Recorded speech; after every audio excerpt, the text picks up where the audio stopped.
अस्सलामुअलैकुम, आप देख रहे हैं बोल न्यूज़। मैं हूं सैयद रजी और मैं हूं आपके साथ अनम जुल्फ़िकार। हेडलाइंस आप जान चुके हैं। बुलेटिन का आगाज़ करेंगे और सबसे पहले आपको बताएंगे कि अहम खबर देंगे आपको। इंतखाबात में फ़ौज तैनात होगी। वज़ारत दाखिला ने समरी विफाकी काबीना को भिजवा दी है। विफाकी हुकूमत पाक फ़ौज के एहलकार फ्राहम करने को तैयार है, जबकि वज़ारत दाखिला की पाक फ़ौज की फराहमी के लिए समरी काबीना को मौसूल हो चुकी है। मज़ीद तफ़सीलात जान लेते हैं बोल न्यूज़ के नुमाइंदे फ़हद चौधरी से। फ़हद, मज़ीद क्या तफ़सीलात हैं? जी देखिए, आम इंतखाबात 2024 की सिक्योरिटी के लिए इलेक्शन कमीशन ऑफ पाकिस्तान की जानिब से वजारत दाखिला वफाकी हुकूमत से 2,77,000 के करीब फौजी एहलकार, सिविल आर्म फोर्सेज के एहलकार तैनात करने की रिक्वेजिशन की गई थी, जिस पर वजारत दाखिला की जानिब से समरी आज वफाकी काबीना को भिजवाई गई और वो मौसूल हो गई है। वफाकी काबीना जायजा लेगी और वफाकी काबीना की मंजूरी के बाद मुल्क भर में आम इंतखाबात की सिक्योरिटी के लिए पाक फौज और सिविल आर्म फोर्सेज की तैनाती की जाएगी। जी मज़ीद क्या बताया गया है फ़हद? मज़ीद किस किस की खिदमत हासिल की जा सकती हैं फ़ौज के अलावा? जी देखिए, इलेक्शन कमीशन हुकाम और वजारत दिफा हुकाम के दरमियान एक मुलाकात हुई थी, एक अहम इजलास हुआ था, जिसमें इलेक्शन कमीशन की जानिब से तकरीबन 2,77,000 के करीब सिविल आर्म फोर्सेज और पाक फौज के एहलकार मांगे गए थे। लेकिन ज़राए का कहना है कि वजारत दिफा की जानिब से तकरीबन 1 लाख से लेकर 1.25 लाख तक फौजी एहलकार देने की जो है यकीन दहानी करवाई गई थी। जी अच्छा फ़हद, ये भी बताएगा जो फ़ौज की तलबी के हवाले से बात हुई है, क्या हसास इलाकों में ये तलब की गई है या पूरे मुल्क में होगी? जी देखिए, इलेक्शन कमीशन का जो प्रपोज्ड प्लान है उसके तहत तो पाक फौज जो है वो एक क्विक रिस्पांस फोर्स के तौर पर हसास इलाकों में तैनात की जाएगी। पोलिंग स्टेशन में फौजी एहलकार तैनात नहीं होंगे। ज़राए के मुताबिक इलेक्शन कमीशन ने जो प्रपोज्ड पोलिंग स्कीम तैयार की है उसमें हसास तरीन और हसास जो इलाके हैं उनकी निशानदेही की जाएगी और उनमें जो है QRF के तौर पर पाक फौज को तैनात किया जाएगा। इसके अलावा पुलिस एहलकार, FT एहलकार, रेंजर्स एहलकार, ये तमाम जो है ये तैनात किए जाएंगे सिक्योरिटी के लिए और इस हवाले से एक हतमी सिक्योरिटी प्लान जो है वो भी तरतीब दिया जा चुका है। इंतखाबात में फ़ौज तैनात की जाएगी। वज़ारत दाखिला ने समरी वफाकी काबीना को भिजवा दी है। बहुत शुक्रिया फ़हद चौधरी, आपने अपडेट किया। और आपको बताएं कि पंजाब में अमन व अमान की सूरत हाल बरकरार रखने के लिए दफ़ा 144 नाफिज और महकमा दाखिला पंजाब में सूबे भर में दफ़ा 144 नाफिज करने का नोटिफिकेशन जारी कर दिया गया है। इलेक्शन के दौरान लाइसेंस और गैर लाइसेंस असलहा लेकर घूमने पर पाबंदी होगी। नोटिफिकेशन इलेक्शन कमीशन के ज़ाब्ते अखलाक की खिलाफ वर्जी पर मुकदमा दर्ज किए जाएंगे। इसी पर मज़ीद बात करेंगे। हमें ज्वाइन किया है फातिमा शराजी ने। फातिमा शराजी, महकमा दाखिला पंजाब में सुबह भर में दफ़ा 144 नाफिज करने का नोटिफिकेशन जारी कर दिया गया है। मज़ीद क्या अपडेट्स आपके पास इस हवाले से? जी बिल्कुल, आम इंतखाबात में अमन व ईमान की सूरत हाल बरकरार रखने के लिए महकमा दाखिला पंजाब ने दफ़ा 144 नाफिज कर दी है और इसकी खिलाफ वर्जी पर मुकदमात भी दर्ज होंगे। इवन जलसों जुलूसों में जो जीत भी पाबंदी आयद की है और इलेक्शन कमीशन के दौरान लाइसेंस और गैर लाइसेंस असला लेकर घूमने वालों पर भी मुकम्मल तौर पर पाबंदी आयद है और ये जो दफ़ा 144 का नफाज है ये 12 फरवरी तक लागू होगा। जी बिल्कुल, पंजाब में अमन व अमान की सूरत हाल को बरकरार रखने के लिए दफ़ा 144 नाफिज करने का नोटिफिकेशन जारी कर दिया गया है और साथ ही साथ आपको ये भी बताते चलें कि दफ़ा 144 का नफाज 12 फरवरी तक लागू होगा। सुप्रीम कोर्ट ने इस्लामाबाद हाई कोर्ट के साबिक जज शौकत अजीज सिद्दीकी की बरतरफी के खिलाफ अपील पर फैसला महफूज कर लिया है। शौकत सिद्दीकी के वकील का कहना था कि सुप्रीम जुडिशल काउंसिल को बरतरफी से पहले इल्ज़ाम की तहकीकात का हुक्म देना चाहिए था। तकरीर की इंक्वायरी के लिए जुडिशल कमीशन बनाया जाए। अटॉर्नी जनरल ने मौक़िफ़ इख्तियार किया कि शौकत सिद्दीकी को बगैर इंक्वायरी हटाना तयशुदा कानूनी तकाज़ों के मनाफी था। मज़ीद तफ़सीलात जान लेते हैं बोल न्यूज़ के नुमाइंदे ज़ुल्फ़रनैन इकबाल से। ज़ुल्फ़रनैन, क्या तफ़सीलात हैं?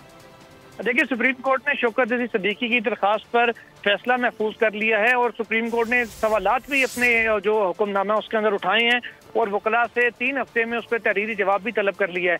अदालत का ये कहना है कि क्या जो शौकत अली सिद्दीकी के बहाली है उसको मामले को सुप्रीम जुडिशल काउंसिल में दोबारा भेजा जा सकता है, उनको बहाल करके कि जुडिशल काउंसिल इस चीज़ को तय करे कि क्या ये इल्जामात जो उन्होंने अपनी तकरीर में लगाए वो दुरुस्त थे या नहीं।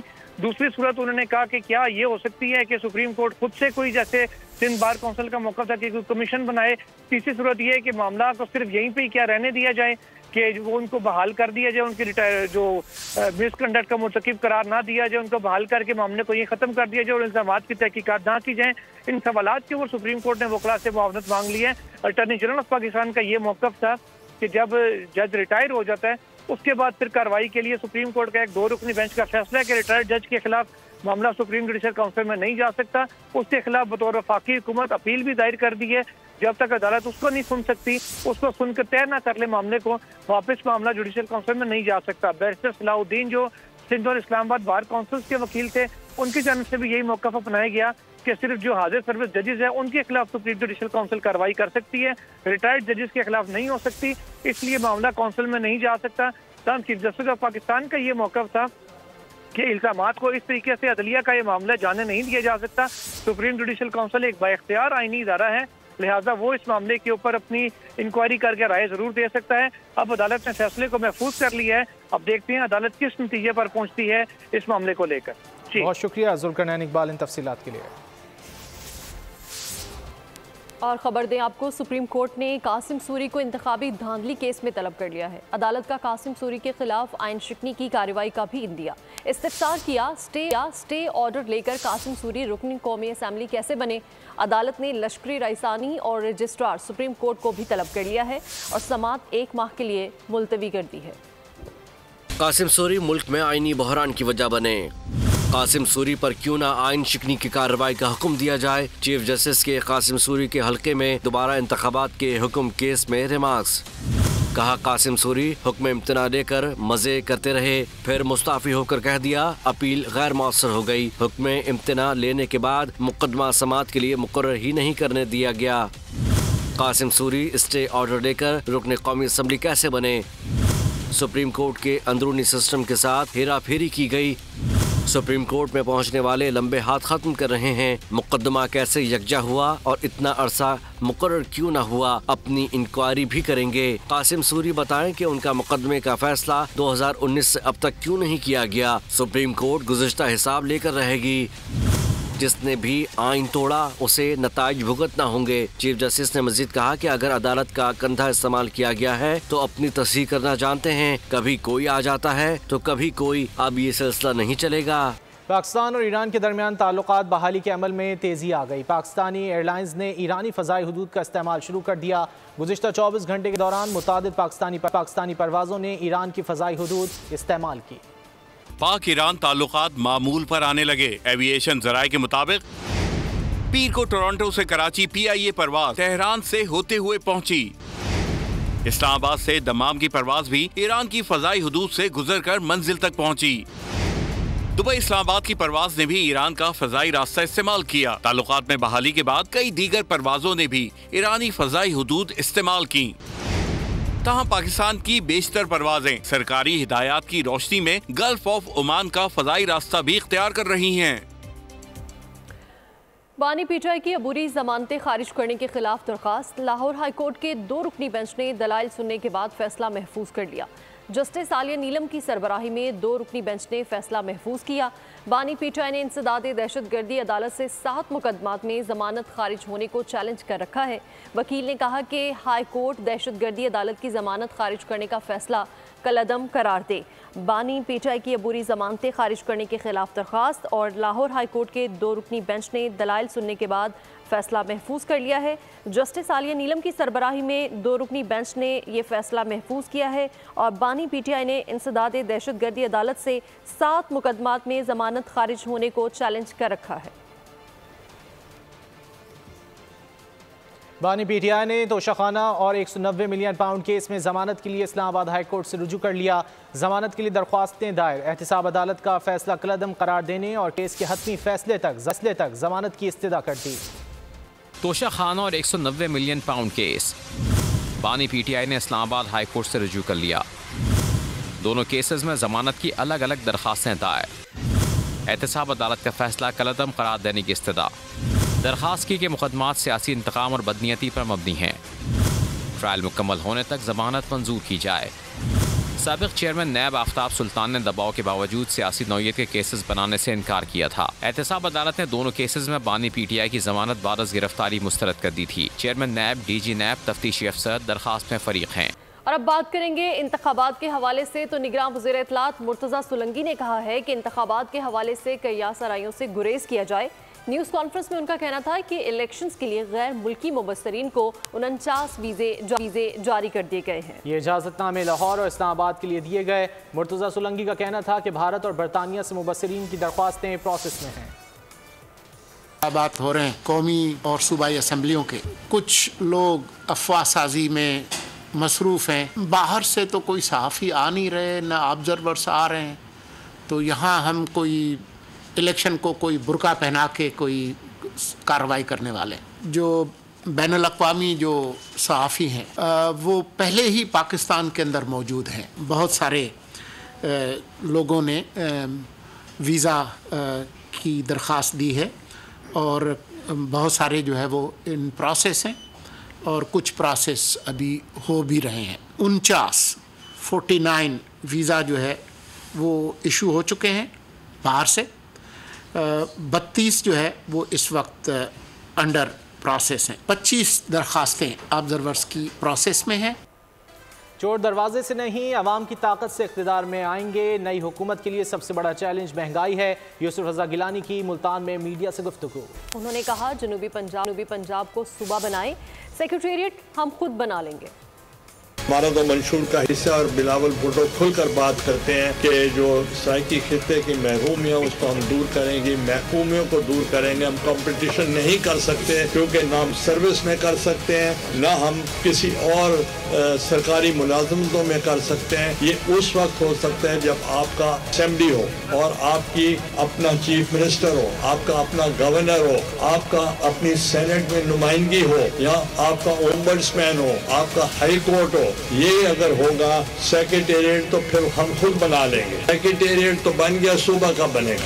हम कहते हैं कि सूबा बनाए, सेक्रेटेरिएट हम बना लेंगे। ये सर मुल्तान डिस्ट्रिक्ट का करेंगे और इंशाल्लाह बिलावल भुट्टो साहब आएंगे और मैनिफेस्टो का ऐलान करेंगे। कोई जमात भी सियासी गोल्डन नंबर ले सकती है वरना मखलूत हुकूमत बनेगी। राजा परवेज अशरफ की इस्लामाबाद में मीडिया से गुफ्तगू। कहा पीपल्स पार्टी पंजाब में सरप्राइज देगी। खित्ता पोटोहार में अच्छे उम्मीदवार मैदान में उतारे हैं। इलेक्शन में तो हर उम्मीदवार जो है वो कोशिश करता है कि उसको बरतरी हासिल हो। हर पार्टी कोशिश करती है कि वो ज़्यादा से ज़्यादा सीट्स लेकर आए।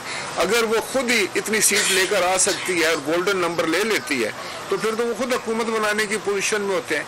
लेकिन अगर गोल्डन नंबर नहीं आता तो फिर यकीनन अलायंसेस बनते हैं, तो फिर तो इत्तेहाद की हुकूमत बनती है। पंजाब सारे में जब से चेयरमैन साहब ने आकर इलेक्शन कैंपेन शुरू की है, वो कैंडिडेट बने हैं, जो मैं समझता हूँ कि एक बहुत अच्छी मूव हुई है। खित्ता पोटवार में अपने कैंडिडेट्स फील्ड किए हैं। पाकिस्तान पीपल्स पार्टी जो है वो बहुत बेहतर पोजीशन में अपनी कैंपेन चला रही है, अपनी इलेक्शन मुहिम चला रही है, जिसके यकीनन बेहतर नताइज बरामद हों।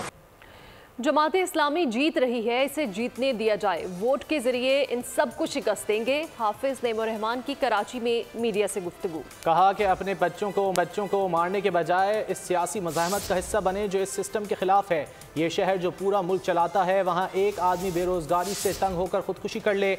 5 अफराद की लाशें मिलने का वाक़या निज़ाम के मुँह पर चपेड़ है। और इसके नतीजे में जो जीते वो जीत जाए, जो हार जाए वो हार जाए। जमहूरियत इसी को कहते हैं। मर्जी के नतीजे हासिल करना तो जमहूरियत नहीं होती। पहले ही लोग बहुत मायूस हैं, पहले ही लोग बहुत परेशान हैं, बेरोजगारी है, महंगाई है, इस अजाब में जल रहे हैं। और जब लोग ये समझते हैं कि अब हमारे लिए इस पूरे अमल का भी कोई फायदा नहीं है, तो इससे क्या फायदा होगा? पाकिस्तान को नुकसान होगा, पाकिस्तान के आवाम को नुकसान होगा, पाकिस्तान की मईशत को नुकसान होगा। कराची टैक्स देता है तो मुल्क चलता है, कराची टैक्स देता है तो 98% रेवेन्यू कराची से सिंध का जनरेट होता है। कराची के लोगों को अपनी ताकत को समझना चाहिए। 47 सूबाई असम्बली और 22 कौमी असम्बली की नशिस्तों का ये शहर है, आज भी ताकत रखता है। इसकी ये ताकत है, इसकी मर्जी से सूबाई हुकूमत बने, सूबाई हुकूमत चले, सूबाई हुकूमत गिरे। जमात इस्लामी अगर जीत रही है तो उसे जीतने दिया जाए। और अल्हम्दुलिल्लाह अवामी राय के सर्वे बता रहे हैं कि जमात इस्लामी पेशरफ्त कर रही है। इलेक्शन कमीशन ने मुल्क भर के बल्दियाती और कंटेनमेंट बोर्ड्स के तरक्याती फंड्स मुंजमद कर दिए। ये कदम आम इंतखाबात के ज़ाब्ते अखलाक पर अमल दरामद कराने की रोशनी में उठाया गया। इलेक्शन कमीशन के मुताबिक बल्दियाती इदारे सिर्फ रोजमर्रा के अमूर निपटाएंगे। इदारे किसी नई स्कीम का इजरा या टेंडर नहीं कर सकेंगे, ताहम वो तरक्याती काम जारी रहेंगे जिनका आम इंतखाबात के शेड्यूल इजरा से पहले हुआ हो।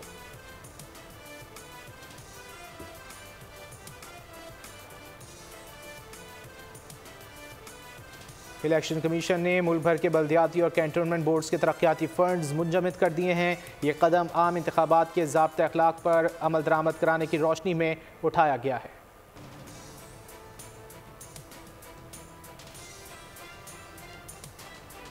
अभी आपको अहम खबर दें कि महारंग बलोच का धरना खत्म करने का ऐलान सामने आया है। महारंग बलोच जो कि काफ़ी दिनों से मीडिया की जीनत बनी हुई थी, मीडिया में बयानात सामने आ रहे थे उनकी जानिब से, अब धरना खत्म करने का ऐलान सामने आया है। बड़ी डेवलपमेंट कहा जाए तो गलत नहीं होगा। इस्लामाबाद में धरना दिया जा रहा था और महारंग बलोच की जानिब से अब वो धरना खत्म करने का ऐलान सामने आया है। बिल्कुल अहम खबर दे रहे हैं आपको, महारंग बलोच की जानिब से धरना खत्म करने का ऐलान कर दिया गया है और इस्लामाबाद से ये अपडेट दे रहे हैं आपको, महारंग बलोच ने धरना खत्म करने का ऐलान कर दिया है।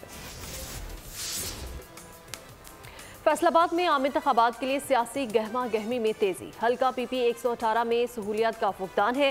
अहले इलाका का कहना है कि सीवरेज निज़ाम अबतर सड़कें टूट फूट का शिकार है। तालीमी इदारों और सेहत आमा की सहूलियात भी बेहतर ना हो सकें। मज़ीद जान लेते हैं ब्यूरो हेड गुलाम दस्तगीर से। जी बिल्कुल, अभी हम फैसलाबाद के सूबाई हल्का PP 118 में मौजूद हैं। ये बेशतर इलाका जो है गुलामदाबाद की मुख्तलिफ आबादियों जिसमें सियालवी कॉलोनी, फैज़ाबाद, इसके अलावा मदनपुरा और दीगर इलाकों पे मुश्तमिल है। हम दिखा भी सकते हैं कि यहाँ पर सड़कें टूट फूट का शिकार हैं और सीवरेज का निज़ाम जो है वो भी अबतर है। जितना भी बारिश होंगी ना पानी बहुत ज़्यादा खलो जाता है, इतने बड़ी परेशानी होती लोगों वास्ते जाने वाले वास्ते। उम्मीदवार आएंगे उनसे मुतालबात क्या करेंगे? मुतालबात ये करेंगे सानू सहूलत होनी चाहिए, पानी इतने ना खलो। ये पार्क बड़ा है, छोटा नहीं है, लेकिन बारिश का जब भी पानी आता है और पार्क की दीवारों के बराबर हो जाता है। और ये जो सड़क आप देख रहे हैं ना, जहाँ से आप चलते हुए आए हैं, ये सड़क इधर से लेकर ना वो 3 नंबर 4 नंबर गली तक, यहाँ से गाड़ी नहीं फिर गुजर सकती। बिजली गैस की तो लोड शेडिंग बहुत ज़्यादा है, लेकिन मेन जो मसला है ना ये सीवरेज का बहुत ज़्यादा मसला है। यहाँ से ये देखें, ये पानी यहाँ से निकलता है, रोज़ाना इसी तरह होता है। वहाँ पे भी पानी गटरों का निकल के बहुत बुरा हाल है। और दूसरा सिक्योरिटी का भी बहुत ज़्यादा मसला है, यहाँ पर चोरियाँ डकैतियाँ बहुत होती हैं। बोर्ड तो सोच समझ के देना पड़ेगा ना। देखो जनाजा लेके लंघते हैं, वो भी नहीं यानी कि गुजर सकते सही जनाजा। इस बात का फैसला तो 8 फरवरी को होगा कि यहाँ के जो लोग हैं किस उम्मीदवार को सामने लेके आते हैं, किस पार्टी को लेके आते हैं।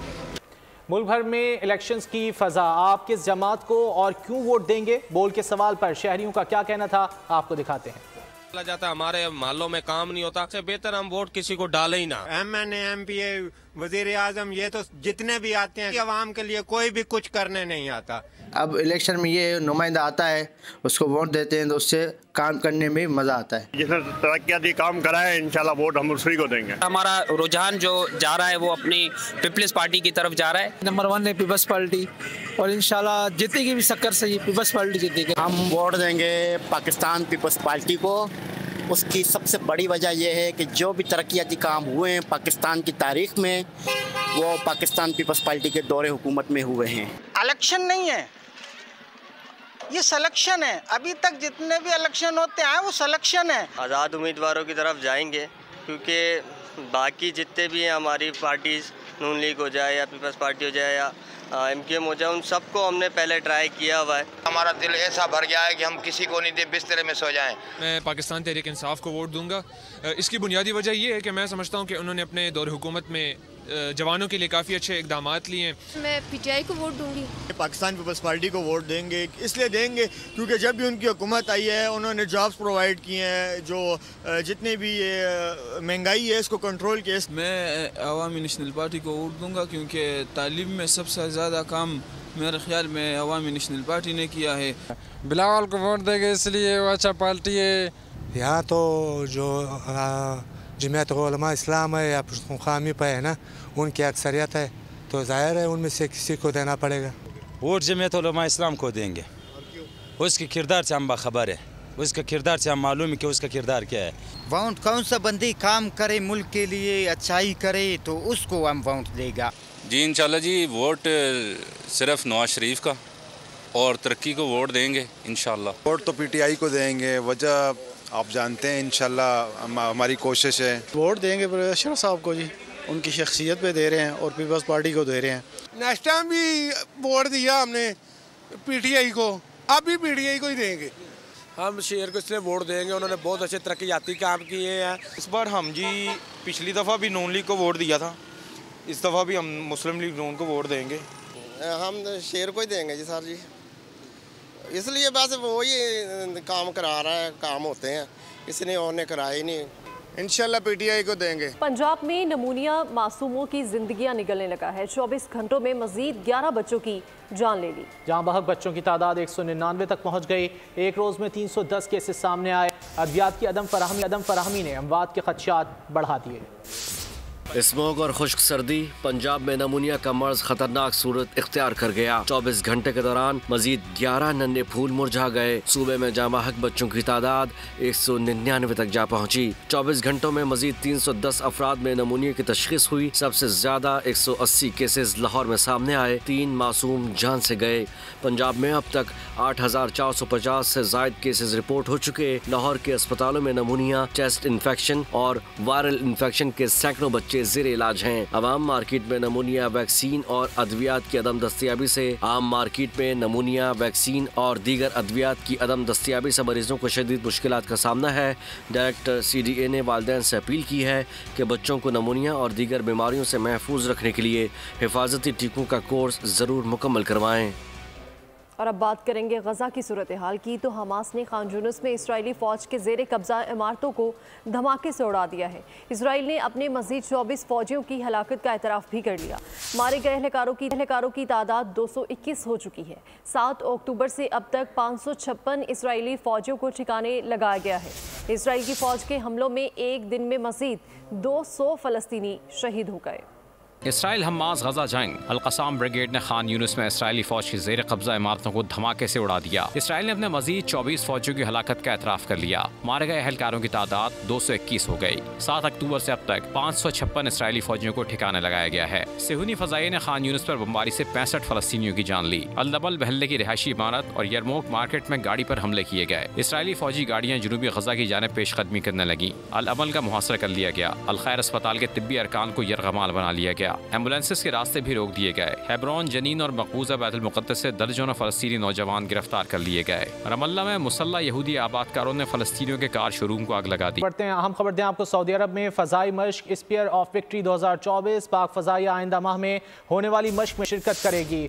मज़ीद तफ़सीलात जान लेते हैं नुमाइंदा ख़ुसूसी सलमान आवान से। सलमान, क्या तफ़सीलात हैं इन मशकों की? जी बिल्कुल, मशरक़ वस्ता में अपनी नौयत की होने वाली ये बहुत बड़ी और बहुत अहम फ़िज़ाई मशकें हैं, जिसमें पाकिस्तान एयरफोर्स इस बार भी हिस्सा लेने जा रही है। और ज़राए का कहना है कि अगले माह ये मशकें मुनक्किद की जाएंगी सऊदी अरब के अंदर मुख्तलिफ एयर बेसिस के ऊपर। और इन मशकों के अंदर पाकिस्तान अभी शरीक होगा। मेज़बान सऊदी अरब के साथ अमेरिका, बरतानिया, फ्रांस, यूनान, मुत्तहिदा अरब इमारात और बहरीन की फ़िज़ाई अफ़वाज जो हैं इस बार इन मशकों में हिस्सा ले रही है। और गुज़िश्ता बरस होने वाली मशकों की अगर हम बात करें तो उसमें पाकिस्तान एयरफोर्स की जानिब से JF-17 थंडर जो कि फ़ख्र पाकिस्तान है उसने भी हिस्सा लिया था। और उसके साथ पाकिस्तान एयरफोर्स के F-16 भी इन मशकों के अंदर शामिल हुए थे। जबकि इस बार ये जो मशकें हो रही हैं ये सीरीज की चौथी मशकें हैं और उनका बुनियादी मकसद जो फ़ज़ाई अफ़वाज शरीक होंगे इन मशकों के दरमियान उनके बाहमी इश्तराक के कार को फ़रोग़ देना है। और इसके साथ साथ इलेक्ट्रॉनिक वॉरफेयर और जो एयर डिफेंस सिस्टम है उसके साथ तरबियती मिशन में दिफाई और जारहाना हिकमत अमली में महारत के उसूल पर भी इन मशकों में तवज्जो दी जाएगी। पाक फ़ज़ाइया आइंदा माह होने वाली मश्क में शिरकत करेगी। बहुत शुक्रिया सलमान आवान इन तफसीलात के लिए। न्यूज़ स्टूडियो से फिल वक्त इतना ही। मज़ीद खबरों और अपडेट्स के लिए विजिट कीजिए हमारी वेबसाइट bolnews.com और देखते रहिए बोल न्यूज़।